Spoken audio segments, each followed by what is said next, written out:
बिस्मिल्लाहिर्रहमानिर्रहीम नहमदहू व नुसल्ली अला मुहम्मद रसूलिल्लाहि करीम।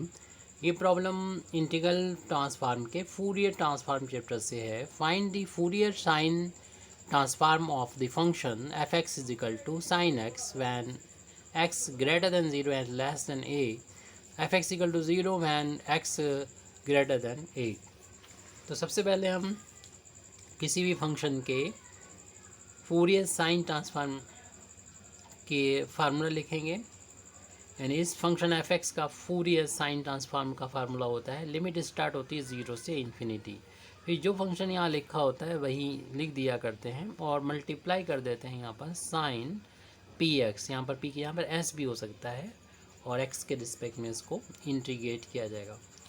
फिर उसके बाद हम देख रहे हैं हमारा जो फंक्शन है वो इस लिमिट में बटा हुआ है, तो हमें भी इस ज़ीरो से इन्फिनिटी जो लिमिट है उसको दो पार्ट में बांटना पड़ेगा।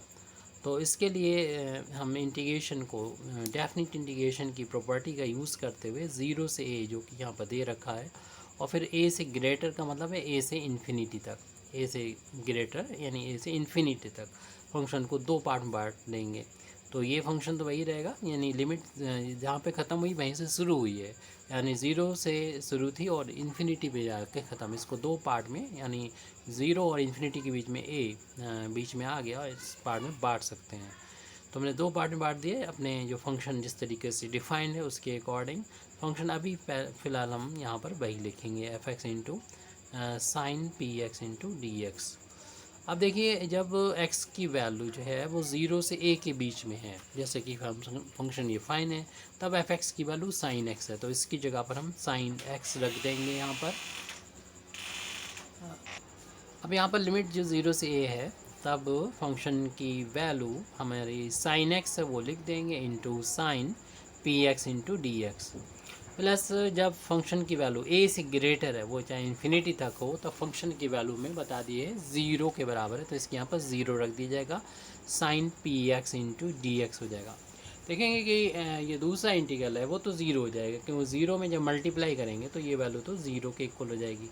अब यहाँ पर ये एक इंटीग्रल है लेकिन ये मल्टीपल की फॉर्म है, तो इसे प्लस की फॉर्म में बदलने के लिए इसमें ट्रिग्नोमेट्री का फार्मूला लगाने के लिए टू की ज़रूरत है। तो टू का हमने ऊपर नीचे इंटू और डिवाइड कर दिया। कांस्टेंट टू है तो बाहर भी लिख सकते हैं, इसको अंदर भी लिख सकते हैं, तो ऊपर नीचे इंटू और डिवाइड कर दिया। हमारे पास sine X into sine P X पहले से मौजूद है, डी एक्स ये वैल्यू तो ज़ीरो का डेफिनिट इंटीग्रेशन यानी इसमें लिमिट होती है तो उसका वैल्यू तो ज़ीरो के ही बराबर होती है।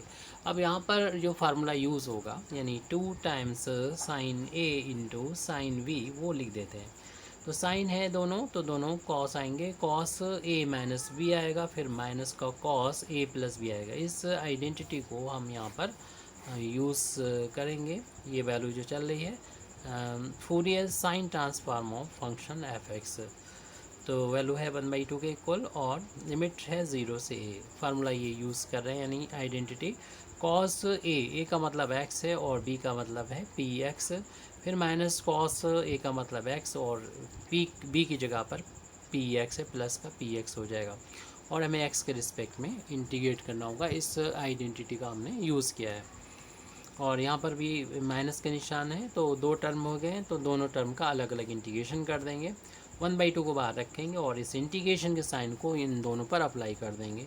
और इसमें कॉस में हम ये कर रहे हैं कि इस x को कॉमन ले लेंगे, तो कॉस 1 माइनस पी हो जाएगा, x के रिस्पेक्ट में देख रहे हैं कि इंटीग्रेट होगा। फिर माइनस दूसरे टर्म है, इस पर भी इंटीग्रेशन का साइन ज़ीरो से ए लिमिट के बीच में, यहाँ से भी x बाहर ले लेंगे, तो कॉस यहाँ 1 प्लस पी इंटू एक्स हो जाएगा और एक्स के रिस्पेक्ट में इंटीग्रेट स्क्वायर ब्रैकेट क्लोज कर देंगे। दोनों में हमें कॉस का इंटीग्रेशन करना है, जो भी मल्टीपल में आ रहा है वो आपको मालूम है, एक्स का वेरिएबल का जो कोफिशिएंट है उससे हम डिवाइड कर देंगे। कॉस का इंटीग्रेशन हम लोग जानते हैं कि साइन होता है, तो इस तरीके से दोनों का एक ही आएगा, लेकिन जो वैल्यू है यहाँ पर उसके अकॉर्डिंग लिख दी जाएंगी। तो अगले स्टेप में लिमिट भी दोनों में सेम है, ज़ीरो से ए है, चाहे लिमिट को हम ऐसे यहाँ बाहर लिख देंगे और इसका इंटीग्रेशन कर लेंगे।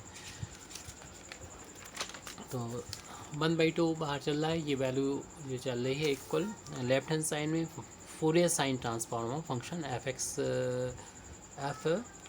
एक्स के इक्वल चल रही है और हमने 1/2 लिखा हुआ है और इंटीग्रेट करना है अब इंटीग्रेट हम लोग जानते हैं कि कॉस का इंटीग्रेशन साइन हो जाएगा, और यहाँ पर 1 माइनस पी था एक्स, और जो भी एक्स को कॉफिशिएंट है यानी 1 माइनस पी उससे डिवाइड करना होगा। लिमिट है यहाँ पर भी लगा सकते हैं, टोटल पे भी अप्लाई कर सकते हैं। लिमिट 0 से a थी, फिर उसके बाद माइनस का साइन था वो अप्लाई कर दिए।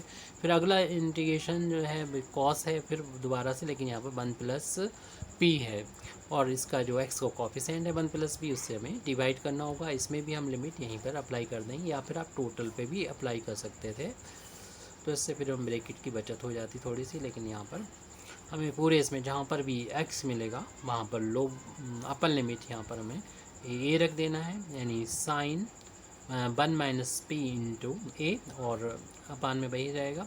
लोअर लिमिट हम चाहे तो 0 डायरेक्ट कर सकते हैं, क्यों 0 का इसमें इंटू हुआ, साइन 0 की वैल्यू 0 होती है। फिर भी हम यहाँ पर लिख के दिखा देते हैं, साइन 1 माइनस पी इंटू 0 अपान में 1 माइनस का पी, ये अगली स्टेप में दिखा देंगे कि 0 हो गया। फिर माइनस इसमें भी अपर लिमिट पूरे इसमें जहाँ पर भी हमें x मिलेगा वहाँ पर a रखना होगा, साइन 1 प्लस पी इंटू ए अपान 1 प्लस का p, और माइनस फिर साइन फिर 0 रख दिया जाएगा। तो साइन 1 प्लस पी इंटू 0 अपान 1 प्लस पी। फिर उसके बाद यहाँ पर हम स्क्वायर ब्रैकेट को क्लोज कर देंगे। हमारा सिर्फ पहले वाले ही ये टर्म बचेंगे, क्योंकि ये 0 होने से साइन 0 की वैल्यू 0 होती है। 0 से को डिवाइड करेंगे या 1 माइनस पी से या 1 प्लस पी से, तो वैल्यू 0 ही रहेगी। तो बचेगा हमारे पास ये, वो उसको लिख रहे हैं साइन 1 माइनस पी इंटू ए अपान 1 माइनस का पी। फिर माइनस का ये वाला टर्म बचेगा, उसको लिख देंगे साइन 1 प्लस पी इंटू ए अपान 1 प्लस का पी। इस तरीके से हमें जो फोरियर साइन ट्रांसफॉर्म चाहिए था फंक्शन एफ एक्स का, वो आ चुका है। Thank you very much Indeed for listening me, व आखिर दावाना अल्हम्दुलिल्लाहि रब्बिल आलमीन।